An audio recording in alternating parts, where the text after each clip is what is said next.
정부가 6월 19일 발표한 새로운 계획, 자영업자는 물론 단순 개인 채무도 5천만 원 이하면 전액 탕감됩니다. 결국 이 돈은 누가 메워야 할까요? 이미 추경도 들어갔죠. 이런 구조는 지속 가능한 걸까요? 오늘은 채무 조정 제도에 대해 알아보겠습니다.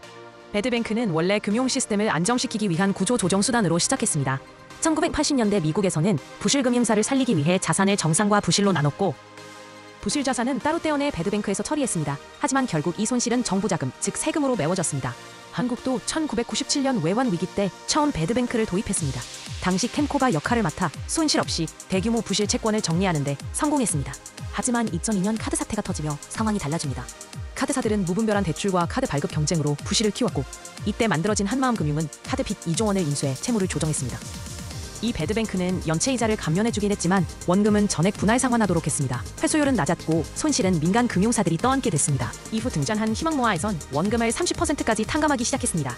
이때부터 배드뱅크는 구조조정 수단에서 세금으로 부실을 덮는 면책 도구로 변질되기 시작했습니다. 그 뒤로도 글로벌 금융위기 등 위기 상황마다 배드뱅크는 반복적으로 등장했습니다.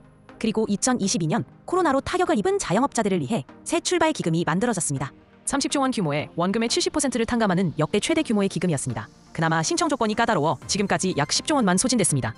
하지만 6월 19일 정부는 감면 기준을 더 완화하겠다고 발표했습니다.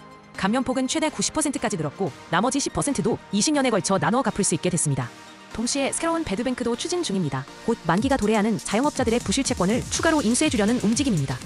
그뿐 아니라 자영업자를 넘어서 단순 개인의 5천만 원 이하 채무까지 전액 소각하거나 90% 탕감하는 방안도 추진되고 있습니다. 문제는 이 모든 재정 부담을 캠코가 감당하기엔 역부족이라는 점입니다. 정부는 절반은 추경으로, 나머지는 금융기관이 분담하도록 할 계획입니다.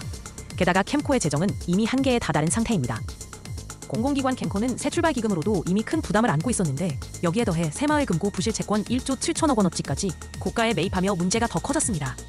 새마을금고는 이 부실 채권을 캠코에 비싸게 넘겨 이익을 냈고 이후 5천억 원 규모의 배당잔치까지 벌였습니다. 반면 캠코는 부채가 급증하며 부채 비율이 200%를 넘겨 재무위험기관으로 지정됐습니다. 앞으로는 자산 매각과 경영 효율화 등 구조 조정 조치를 취할 수 없습니다.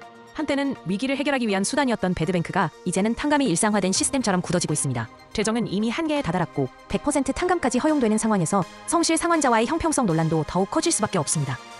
이런 방식이 계속 가능할지, 누군가의 빚이 사라지는 만큼 누군가는 그 부담을 떠안고 있다는 점을 잊어서는 안 되겠습니다.